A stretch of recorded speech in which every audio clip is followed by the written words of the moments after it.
ಓಂ ನಮಃ ಶಿವಾಯ. ಎಲ್ಲರಿಗೂ ನಮಸ್ಕಾರ. ಇಂದು ಈ ವಿಡಿಯೋದ ಮೂಲಕ ಕಟಕ ರಾಶಿಯವರ ಜಾತಕ ಫಲಿತಾಂಶಗಳ ಬಗ್ಗೆ ತಿಳಿದುಕೊಳ್ಳೋಣ.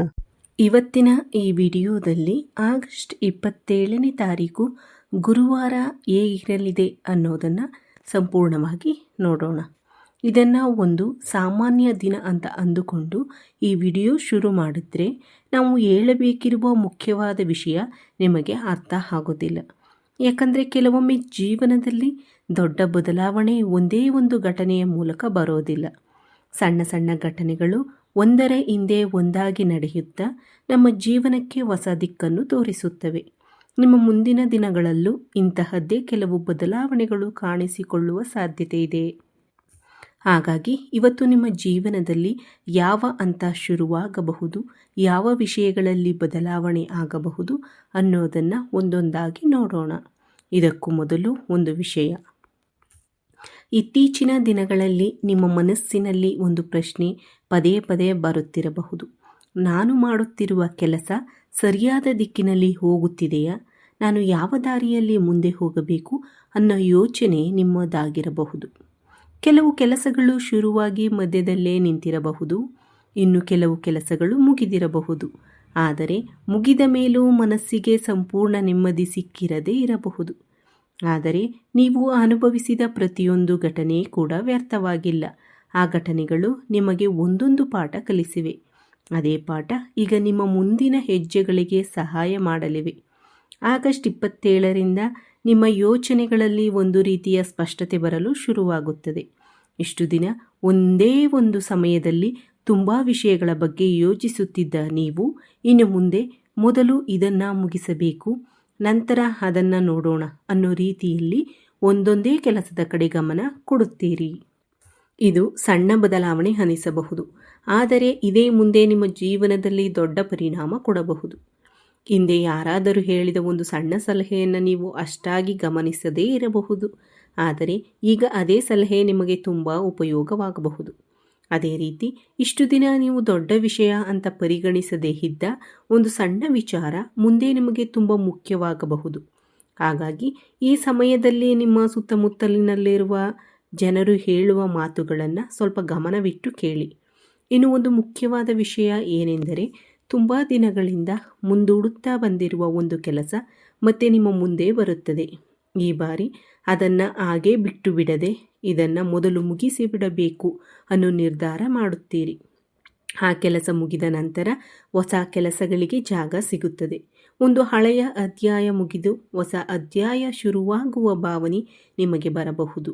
ಈ ಸಮಯದಲ್ಲಿ ಹೊರಗಿನ ಪರಿಸ್ಥಿತಿಗಳಿಗಿಂತ ನಿಮ್ಮೊಳಗಿನ ಬದಲಾವಣೆಯೇ ಮುಖ್ಯವಾಗಿರುತ್ತದೆ. ನಾನು ಯಾರಿಗಾಗಿ ಕೆಲಸ ಮಾಡಬೇಕು, ಯಾವ ಕೆಲಸಕ್ಕೆ ಹೆಚ್ಚು ಸಮಯ ಕೊಡಬೇಕು, ನನ್ನ ಗುರಿ ಏನು, ಯಾವ ಕೆಲಸ ಮೊದಲು ಮಾಡಬೇಕು ಅನ್ನೋ ವಿಚಾರಗಳಲ್ಲಿ ನಿಮಗೆ ನಿಧಾನವಾಗಿ ಸ್ಪಷ್ಟತೆ ಬರುತ್ತದೆ. ಈ ಸ್ಪಷ್ಟತೆ ನಿಮ್ಮಲ್ಲಿರುವ ಗೊಂದಲ ಮತ್ತು ಅನುಮಾನಗಳನ್ನು ಕಡಿಮೆ ಮಾಡುತ್ತದೆ. ಈ ದಿನಗಳಲ್ಲಿ ನಿಮ್ಮ ಮಾತಿಗೂ ಒಂದು ತೂಕ ಬರುತ್ತದೆ. ಮನೆಯಲ್ಲಿ ಮಾತನಾಡಲಿ, ಕೆಲಸದ ಜಾಗದಲ್ಲಿ ಮಾತನಾಡಲಿ ಅಥವಾ ಸ್ನೇಹಿತರ ಜೊತೆ ಮಾತನಾಡಲಿ, ನೀವು ಹೇಳುವ ಮಾತಿನಲ್ಲಿ ಒಂದು ದೃಢತೆ ಕಾಣಿಸುತ್ತದೆ.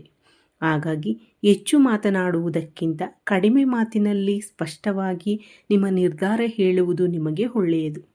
ಅದೇ ಸಮಯದಲ್ಲಿ ಎದುರಿನವರು ಹೇಳುವುದನ್ನು ಸಂಪೂರ್ಣವಾಗಿ ಕೇಳಿ ನೀವು ಮಾತನಾಡುವುದಕ್ಕಿಂತ ಕೇಳುವುದನ್ನು ಕಲಿತರೆ ಈ ಸಮಯದಲ್ಲಿ ಅದು ನಿಮಗೆ ದೊಡ್ಡ ಬಲವಾಗುತ್ತದೆ.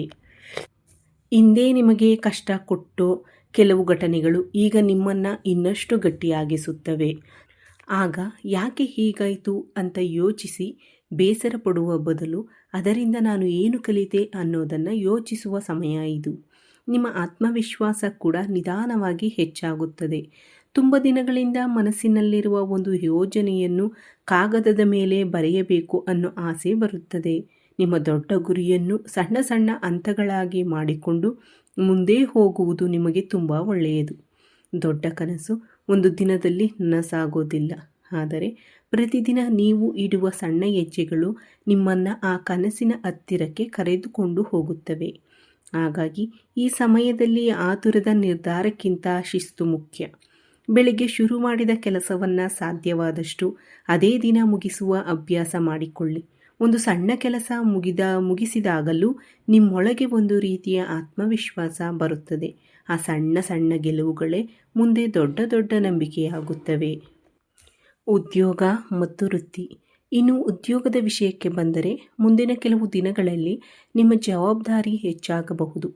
ನಿಮಗೆ ಕೊಟ್ಟ ಕೆಲಸವನ್ನು ಸಮಯಕ್ಕೆ ಮುಗಿಸುವುದಷ್ಟೇ ಅಲ್ಲ, ಅದನ್ನು ಚೆನ್ನಾಗಿ ಮಾಡಬೇಕು ಅನ್ನೋ ಆಸೆಯೂ ಹೆಚ್ಚಾಗುತ್ತದೆ. ನಿಮ್ಮ ಕೆಲಸವನ್ನು ಗಮನಿಸುತ್ತಿರುವವರು ನಿಮ್ಮ ಬಗ್ಗೆ ಒಳ್ಳೆಯ ಅಭಿಪ್ರಾಯವನ್ನು ಬೆಳೆಸಿಕೊಳ್ಳಬಹುದು. ಮಾತಿಗಿಂತ ಕೆಲಸ ಮುಖ್ಯ ಅನ್ನೋದನ್ನು ತೋರಿಸುವ ಸಮಯ ಇದು. ವ್ಯಾಪಾರ ಮಾಡುತ್ತಿರುವವರಿಗೆ ಕೂಡ ಈ ಸಮಯದಲ್ಲಿ ಒಂದು ಒಳ್ಳೆಯ ಪ್ಲಾನ್ ಮಾಡಿಕೊಳ್ಳುವ ಅವಕಾಶ ಸಿಗುತ್ತದೆ. ಹಿಂದೆ ಲಾಭ ಕೊಡದ ಕೆಲವು ನಿರ್ಧಾರಗಳನ್ನು ಮತ್ತೆ ಮತ್ತೆ ಪ್ರಯತ್ನಿಸುವ ಬದಲು ಎಲ್ಲಿ ಖರ್ಚು ಕಡಿಮೆ ಮಾಡಬಹುದು, ಆದಾಯವನ್ನು ಹೇಗೆ ಸರಿಯಾಗಿ ನಿರ್ವಹಿಸಬಹುದು ಅನ್ನೋದರ ಕಡೆ ಗಮನ ಕೊಡುತ್ತೀರಿ. ಆತುರದಲ್ಲಿ ದೊಡ್ಡ ನಿರ್ಧಾರ ತೆಗೆದುಕೊಳ್ಳುವುದಕ್ಕಿಂತ ಯೋಚಿಸಿ ಒಂದು ಹೆಜ್ಜೆ ಇಡುವುದು ಒಳ್ಳೆಯದು. ಅದೇ ರೀತಿ ಅನಗತ್ಯ ಖರ್ಚುಗಳ ಮೇಲೂ ನಿಮ್ಮ ಗಮನ ಹೋಗುತ್ತದೆ. ಪ್ರತಿಯೊಂದು ರೂಪಾಯಿಗೂ ಬೆಲೆ ಇದೆ ಅನ್ನೋ ಯೋಚನೆ ಬರುತ್ತದೆ.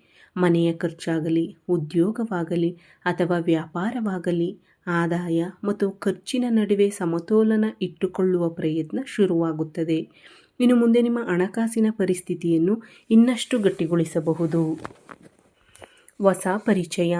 ಈ ಸಮಯದಲ್ಲಿ ಹೊಸ ವ್ಯಕ್ತಿಯೊಬ್ಬರ ಪರಿಚಯವೂ ಆಗಬಹುದು.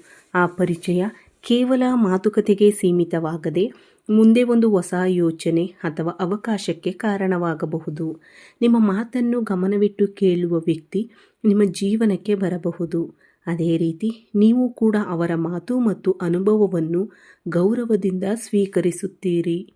ಈ ರೀತಿಯ ಒಳ್ಳೆಯ ಸಂಬಂಧ ಮುಂದೆ ನಿಮಗೆ ಸಹಾಯ ಮಾಡಬಹುದು. ವಿದ್ಯಾರ್ಥಿಗಳಿಗೆ ಈ ಸಮಯದಲ್ಲಿ ಮುಖ್ಯವಾದದ್ದು ಒಂದೇ, ಓದಿಗೆ ಒಂದು ಸರಿಯಾದ ಪ್ಲಾನ್ ಮಾಡಿಕೊಳ್ಳುವುದು. ಯಾವ ಸಬ್ಜೆಕ್ಟ್ಗೆ ಎಷ್ಟು ಸಮಯ ಕೊಡಬೇಕು, ಯಾವ ಪಾಠವನ್ನು ಮೊದಲು ಮುಗಿಸಬೇಕು ಅನ್ನೋದನ್ನು ಮೊದಲೇ ನಿರ್ಧರಿಸಿ. ಹೀಗೆ ಒಂದು ಕ್ರಮದಲ್ಲಿ ಓದಿದರೆ ನಿಮ್ಮ ಆತ್ಮವಿಶ್ವಾಸ ಹೆಚ್ಚಾಗುತ್ತದೆ. ಸ್ಪರ್ಧಾತ್ಮಕ ಪರೀಕ್ಷೆ ಅಥವಾ ಉದ್ಯೋಗಕ್ಕಾಗಿ ತಯಾರಿ ಮಾಡುತ್ತಿರುವವರು ಈಗಾಗಲೇ ಕಲಿತಿರುವ ವಿಷಯಗಳನ್ನು ಮತ್ತೊಮ್ಮೆ ಸರಿಯಾಗಿ ರಿವೈಂಡ್ ಮಾಡುವುದು ಒಳ್ಳೆಯದು. ಒಳ್ಳೆಯದನ್ನೇ ಕಲಿಯುತ್ತಾ ಹೋಗುವುದಕ್ಕಿಂತ ಈಗಾಗಲೇ ಗೊತ್ತಿರುವ ವಿಷಯವನ್ನು ಇನ್ನಷ್ಟು ಗಟ್ಟಿಗೊಳಿಸುವುದು ಈ ಸಮಯದಲ್ಲಿ ನಿಮಗೆ ಹೆಚ್ಚು ಉಪಯೋಗವಾಗುತ್ತದೆ. ವ್ಯಾಪಾರದಲ್ಲಿ ಪಾಲುದಾರರಿದ್ದರೆ ಒಂದು ವಿಷಯ ನೆನಪಿಟ್ಟುಕೊಳ್ಳಿ. ನೀವು ತೆಗೆದುಕೊಳ್ಳುವ ನಿರ್ಧಾರವನ್ನು ಎಲ್ಲರಿಗೂ ಅರ್ಥವಾಗುವ ರೀತಿಯಲ್ಲಿ ಸ್ಪಷ್ಟವಾಗಿ ಹೇಳಿ. ಸ್ಪಷ್ಟವಾದ ಮಾತುಕತೆ ಇದ್ದರೆ ಕೆಲಸ ವೇಗವಾಗಿ ನಡೆಯುತ್ತದೆ. ತಪ್ಪು ಅರ್ಥಗಳಿಗೆ ಜಾಗ ಕಡಿಮೆಯಾಗುತ್ತದೆ. ಒಬ್ಬರ ಮೇಲೆ ಒಬ್ಬರಿಗೆ ನಂಬಿಕೆ ಇದ್ದರೆ ದೊಡ್ಡ ಕೆಲಸವನ್ನು ಸುಲಭವಾಗಿ ಮುಗಿಸಬಹುದು ಅನ್ನೋದು ನಿಮಗೆ ಈ ಸಮಯದಲ್ಲಿ ಅರ್ಥವಾಗುತ್ತದೆ. ಕುಟುಂಬ ಜೀವನ. ಇನ್ನು ಮನೆಯ ವಿಷಯಕ್ಕೆ ಬಂದರೆ ಕುಟುಂಬದಲ್ಲಿ ನಿಧಾನವಾಗಿ ಒಂದು ಒಳ್ಳೆಯ ವಾತಾವರಣ ನಿರ್ಮಾಣವಾಗುತ್ತದೆ. ಮನೆಯ ಭವಿಷ್ಯದ ಬಗ್ಗೆ ಕುಟುಂಬದವರ ಜೊತೆ ಕುಳಿತು ಮಾತನಾಡುವ ಸಂದರ್ಭ ಬರಬಹುದು. ಮನೆಗೆ ಸಂಬಂಧಿಸಿದ ಕೆಲವು ನಿರ್ಧಾರಗಳನ್ನು ಎಲ್ಲರ ಅಭಿಪ್ರಾಯ ಕೇಳಿ ತೆಗೆದುಕೊಳ್ಳುವುದರಿಂದ ಮನೆಯಲ್ಲಿ ಸಂತೋಷ ಹೆಚ್ಚಾಗಬಹುದು. ಎಲ್ಲರೂ ಸೇರಿ ಯೋಚಿಸಿ ಮುಂದೆ ಹೋಗಬೇಕು ಅನ್ನೋ ಭಾವನೆ ಹೆಚ್ಚಾಗುತ್ತದೆ. ಕುಟುಂಬದವರ ಜೊತೆ ಮಾತನಾಡುವಾಗ ತಕ್ಷಣ ಕೋಪದಿಂದ ಉತ್ತರ ಕೊಡುವುದನ್ನು ಬಿಟ್ಟು ಅವರು ಹೇಳುವುದನ್ನು ಮೊದಲು ಸಂಪೂರ್ಣವಾಗಿ ಕೇಳಿ, ಆಮೇಲೆ ಉತ್ತರ ಕೊಡಿ. ಒಂದು ಸಣ್ಣ ಬದಲಾವಣೆ ಮನೆಯಲ್ಲಿರುವ ಕೆಲವು ಸಣ್ಣ ಪುಟ್ಟ ತಪ್ಪು ಅರ್ಥಗಳನ್ನು ಕಡಿಮೆ ಮಾಡಬಹುದು. ದಾಂಪತ್ಯ ಜೀವನ ಸಂಗಾತಿಯ ಜೊತೆಗಿನ ಸಂಬಂಧದಲ್ಲಿ ಪರಸ್ಪರ ಗೌರವ ಮುಖ್ಯವಾಗುತ್ತದೆ. ಒಬ್ಬರು ಇನ್ನೊಬ್ಬರ ಮಾತನ್ನು ಅರ್ಥ ಮಾಡಿಕೊಳ್ಳಲು ಪ್ರಯತ್ನಿಸುತ್ತಾರೆ. ಮನೆಯ ಕೆಲವು ವಿಚಾರಗಳ ಬಗ್ಗೆ ಇಬ್ಬರೂ ಕೂತು ಶಾಂತವಾಗಿ ಮಾತನಾಡಲು ಒಳ್ಳೆಯ ಸಮಯ ಸಿಗಬಹುದು. ಆ ಚರ್ಚೆಯಲ್ಲಿ ಆತುರ ಬೇಡ. ಶಾಂತವಾಗಿ ಮಾತನಾಡಿದರೆ ನಿಮ್ಮಿಬ್ಬರ ನಡುವಿನ ನಂಬಿಕೆ ಇನ್ನಷ್ಟು ಗಟ್ಟಿಯಾಗುತ್ತದೆ. ವಿವಾಹವಾಗದ ಈ ರಾಶಿಯವರು ಕೂಡ ಈ ಸಮಯದಲ್ಲಿ ಮೊದಲು ತಮ್ಮ ವ್ಯಕ್ತಿತ್ವದ ಕಡೆ ಗಮನ ಕೊಡಿ. ಮಾತನಾಡುವ ರೀತಿ, ಸಮಯ ಪಾಲನೆ, ಜವಾಬ್ದಾರಿ ತೆಗೆದುಕೊಳ್ಳುವ ಗುಣ ಇವೆಲ್ಲವೂ ನಿಮ್ಮ ವ್ಯಕ್ತಿತ್ವಕ್ಕೆ ಒಳ್ಳೆಯ ಹೆಸರು ತರುತ್ತವೆ. ಸ್ನೇಹಿತರ ವಿಚಾರ. ನಿಮ್ಮ ಸುತ್ತಮುತ್ತ ಇರುವ ಪ್ರತಿಯೊಬ್ಬರ ಜೊತೆ ಒಂದೇ ರೀತಿಯಾಗಿ ಸಮಯ ಕಳೆಯಬೇಕೆಂಬ ಅವಶ್ಯಕತೆ ಇಲ್ಲ ಅನ್ನೋದು ನಿಮಗೆ ಅರ್ಥವಾಗುತ್ತದೆ. ನಿಮ್ಮ ಬೆಳವಣಿಗೆಯನ್ನು ಬಯಸುವವರು ನಿಮ್ಮನ್ನು ಪ್ರೋತ್ಸಾಹಿಸುವವರು, ಒಳ್ಳೆಯ ಸಲಹೆ ಕೊಡುವವರ ಜೊತೆ ಹೆಚ್ಚು ಸಮಯ ಕಳೆಯಲು ನೀವು ನಿರ್ಧರಿಸಬಹುದು. ಇದು ನಿಮ್ಮ ಯೋಚನೆಗಳನ್ನು ಇನ್ನಷ್ಟು ಗಟ್ಟಿಗೊಳಿಸುತ್ತದೆ. ಮನಸ್ಸಿನ ನೆಮ್ಮದಿ.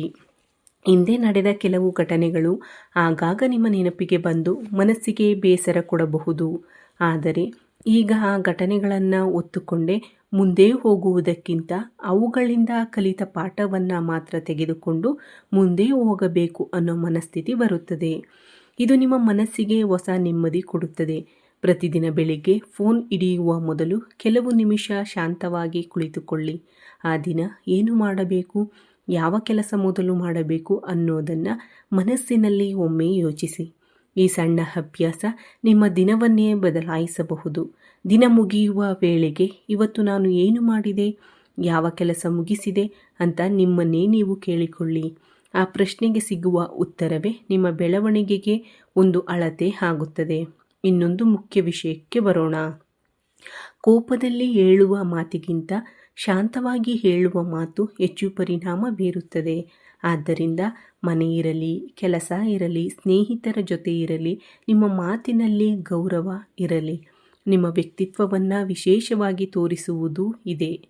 ಜೀವನದಲ್ಲಿ ಕೆಲಸ ಮಾತ್ರ ಮುಖ್ಯವಲ್ಲ, ಕುಟುಂಬಕ್ಕೂ ಸಮಯ ಕೊಡಬೇಕು. ಹಣ ಸಂಪಾದನೆ ಮಾತ್ರ ಮುಖ್ಯವಲ್ಲ, ಮನಸ್ಸಿನ ನೆಮ್ಮದಿಯೂ ಮುಖ್ಯ. ಈ ಎರಡನ್ನು ಸಮತೋಲನದಲ್ಲಿ ತೆಗೆದುಕೊಂಡು ಹೋಗುವ ಶಕ್ತಿ ನಿಮ್ಮಲ್ಲಿದೆ. ನಿಮಗೆ ಈಗಾಗಲೇ ಗೊತ್ತಿರುವ ಪ್ರತಿಭೆಯನ್ನು ಇನ್ನಷ್ಟು ಬೆಳೆಸಿಕೊಳ್ಳಿ. ಹೊಸ ಕೌಶಲ್ಯ ಕಲಿಯುವುದಕ್ಕೂ ಸ್ವಲ್ಪ ಸಮಯ ಕೊಡಿ. ಪ್ರತಿದಿನ ನಿಮ್ಮ ಬೆಳವಣಿಗೆಗಾಗಿ ಸ್ವಲ್ಪ ಸಮಯ ಮೀಸಲಿಡಿ. ನೀವು ಇಂದು ಕಲಿಯುವ ಪ್ರತಿಯೊಂದು ಹೊಸ ವಿಷಯವೂ ಮುಂದೆ ನಿಮಗೆ ಬರುವ ಅವಕಾಶಗಳಿಗೆ ಒಂದು ಅಡಿಪಾಯವಾಗುತ್ತದೆ. ನಿಮ್ಮ ಕಷ್ಟದ ಸಮಯದಲ್ಲಿ ನಿಮ್ಮ ಜೊತೆ ನಿಂತ ಒಳ್ಳೆಯ ಜನರನ್ನು ಮರೆಯಬೇಡಿ. ಅವರನ್ನು ಗೌರವಿಸಿ. ಕೃತಜ್ಞತೆಯಿಂದ ಇರುವ ವ್ಯಕ್ತಿಯ ಮನಸ್ಸಿನಲ್ಲಿ ಯಾವಾಗಲೂ ಒಂದು ರೀತಿಯ ನೆಮ್ಮದಿ ಇರುತ್ತದೆ. ಕೊನೆಯದೊಂದು ಮಾತು. ಮುಂದಿನ ದಿನಗಳಲ್ಲಿ ಒಂದು ವಿಷಯವನ್ನು ಮಾತ್ರ ನೆನಪಿನಲ್ಲಿಟ್ಟುಕೊಳ್ಳಿ. ಪ್ರತಿಯೊಂದು ಕೆಲಸಕ್ಕೂ ತನ್ನದೇ ಆದ ಸಮಯ ಇರುತ್ತದೆ. ಆ ಸಮಯ ಬಂದಾಗ ಸಿದ್ಧವಾಗಿರುವ ವ್ಯಕ್ತಿಯೇ ಮುಂದೆ ಹೋಗುತ್ತಾನೆ. ಹಾಗಾಗಿ ಆತುರದಲ್ಲಿ ಓಡುವುದಕ್ಕಿಂತ ಸರಿಯಾದ ದಿಕ್ಕಿನಲ್ಲಿ ನಿಧಾನವಾಗಿ ಮುಂದೆ ಹೋಗಿ. ನಿಮ್ಮ ಜೀವನದಲ್ಲಿ ಈಗ ಮುಖ್ಯವಾಗಿರುವ 4 ವಿಷಯಗಳು: ಸ್ಪಷ್ಟವಾದ ಯೋಚನೆ, ಶಿಸ್ತು, ಜವಾಬ್ದಾರಿ ಮತ್ತು ಶಾಂತವಾದ ಮನಸ್ಸು. ಈ 4 ವಿಷಯಗಳನ್ನು ನೀವು ಜೀವನದಲ್ಲಿ ಪಾಲಿಸಿಕೊಂಡು ಹೋದರೆ ನಿಮ್ಮ ಮುಂದಿನ ಪ್ರಯಾಣ ಇನ್ನಷ್ಟು ಉತ್ತಮವಾಗಬಹುದು. ಪ್ರತಿದಿನ ಬೆಳಿಗ್ಗೆ ಹೊಸ ಉತ್ಸಾಹದಿಂದ ದಿನ ಶುರು ಮಾಡಿ. ಸಂಜೆ ಆ ದಿನ ನೀವು ಮಾಡಿದ ಕೆಲಸವನ್ನು ಒಮ್ಮೆ ಪರಿಶೀಲಿಸಿ. ನೀವು ಇಡುವ ಪ್ರತಿಯೊಂದು ಸಣ್ಣ ಹೆಜ್ಜೆಯು ಮುಂದೆ ದೊಡ್ಡ ಬದಲಾವಣೆಗೆ ಕಾರಣವಾಗಬಹುದು. ಈ ವಿಡಿಯೋ ನಿಮಗೆ ಇಷ್ಟವಾಗಿದ್ದರೆ ನಮ್ಮ ಚಾನಲನ್ನು ಸಬ್ಸ್ಕ್ರೈಬ್ ಮಾಡಿ. ಈ ವಿಡಿಯೋವನ್ನು ನಿಮ್ಮ ಫ್ರೆಂಡ್ಸ್ ಆ್ಯಂಡ್ ಫ್ಯಾಮಿಲಿ ಜೊತೆ ಶೇರ್ ಮಾಡಿ. ಹಾಗೆಯೇ ಕಮೆಂಟ್ ವಿಭಾಗದಲ್ಲಿ ಓಂ ಶ್ರೀ ಮಾತೆಯೇ ನಮಃ ಎಂದು ಬರೆಯುವುದನ್ನು ಮರೆಯಬೇಡಿ. ನಿಮ್ಮೆಲ್ಲರಿಗೂ ಒಳ್ಳೆಯದಾಗಲಿ. ಈ ವಿಡಿಯೋ ವೀಕ್ಷಿಸಿದ ನನ್ನೆಲ್ಲ ವೀಕ್ಷಕ ಬಂಧುಗಳಿಗೂ ಧನ್ಯವಾದಗಳು. ಓಂ ನಮಃ ಶಿವಾಯ. ಹರ ಹರ ಮಹಾದೇವ್. ಜೈ ಶ್ರೀರಾಮ್.